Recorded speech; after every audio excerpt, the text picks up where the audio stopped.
Hello aspirants, UPLT GATE 2018 mathematics question paper की series में मैं फिर से एक क्वेश्चन के साथ में आपके साथ में हूं। This is the question number 49 set B. The conic 5x square minus 6xy plus 5y square plus 26x minus 22y plus 29 is equal to 0 represents what? A circle, a parabola, a hyperbola और an ellipse।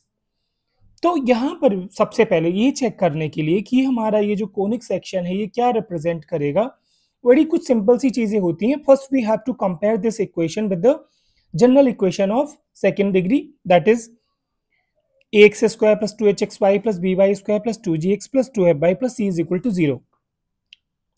इसको represent, अच्छा एक चीज और भी है, इसको समझने से पहले एक काम हम करेंगे कि जनरल इक्वेशन में हमें क्या करना है कि कभी भी जैसे ये इंटरसेक्टिंग लाइन को रिप्रेजेंट करेगा, इमेजिनरी लाइन को रिप्रेजेंट करेगा या टू पैरेलल लाइंस को रिप्रेजेंट करेगा, हम बिल्कुल भी ये नहीं देखने जा रहे। क्यों? क्योंकि हमारे पास ऑप्शन में केवल 4 हैं, सर्किल है, पैराबोला है, हाइपरबोला है और इलिप्स है। तो हम क्या करेंगे, सबसे पहले जनरल इक्वेशन लिख लेते हैं। ax square plus 2hxy plus by square plus 2gx plus 2fy plus c is equal to 0।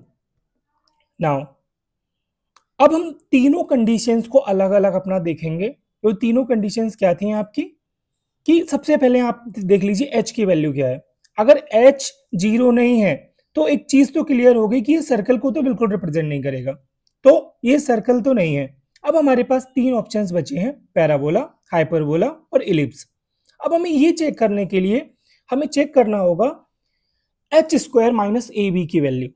ये आपको पता होगा कि H square minus A B अलग अलग चीज़ों के लिए, like H square minus A B अगर हमारा लेस देन 0 होता है तो ये क्या रिप्रेजेंट करता है, ग्रेटर देन पर क्या करता है और लेस देन पर क्या करता है।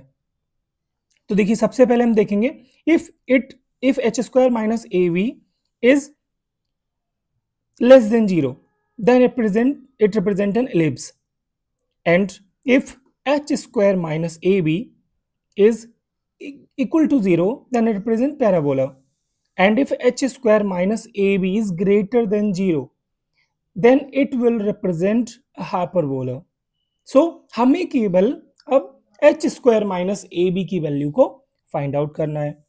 तो यहां से क्या करेंगे, जब कंपेयर करेंगे तो हमें पता चलेगा कि जो h की वैल्यू है वो -3 है, दूसरा हमारा a की वैल्यू 5 है और b की वैल्यू भी 5 है। अब H square minus A B को फाइंड करिए, तो ये आएगा हमारा -3 का whole square plus 5 into 5 A B की value, sorry -5 into 5 is equal to 9 minus 25। it is less than 0, so if it is less than 0 then it will represent ellipse, so the correct answer is ellipse। हमारा D option जो है वो बिल्कुल correct है, यही हमारे question का answer है। Thank you.